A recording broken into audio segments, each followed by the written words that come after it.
ఇదిగో ప్రజలందరికీ కలగబోవు మహా సంతోషకరమైన సువర్తమానము. ఈ మాట రేపు మనమందరం వింటాం, చాలా చోట్ల వింటాం. ఏంటి అంత మహా సంతోషకరమైన సువర్తమానము? అది ప్రజలందరికీ, అందులో నువ్వు నేను కూడా ఉన్నాం కదా. సర్వోన్నతమైన స్థలముల్లో దేవునికి మహిమయు, ఆయనకి ఇష్టలైన వారికి భూమి మీద సమాధానము. సమాధానాన్ని రెండు రకాలుగా అనుకోవచ్చు. అందులో ఒకటి జవాబు.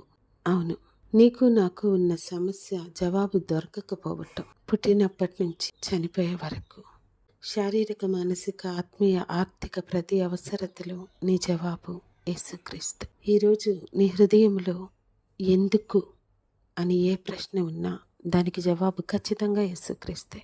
ఆయనలో నీకు జవాబు దొరుకుతుంది. ప్రభువా, నువ్వే నా జవాబు అనేది నీ హృదయంలో ఎప్పుడు నిర్ణయించుకుంటావో అప్పుడు నీకు ఖచ్చితంగా మహా సంతోషం కలుగుతుంది. ప్రియదేవుని బిడ్డ, ఈరోజు చాలా సమస్యలు. నాకే ఎందుకు ఇలా జరుగుతుంది, నా కుటుంబంలోనే ఎందుకు ఇలా జరుగుతుంది, నాకు ఫలానా పరిస్థితిలోనే ఎందుకు ఇలా జరుగుతుంది, నాకు ఈ విషయంలో ఎందుకు ఎప్పుడు సమస్య వస్తుంది అని ఎందుకు అనే ప్రశ్నకి జవాబు యేసుక్రీస్తు. ఖచ్చితంగా మహా సంతోషం నీకు కలుగుతుంది. యేసే నీ జవాబు.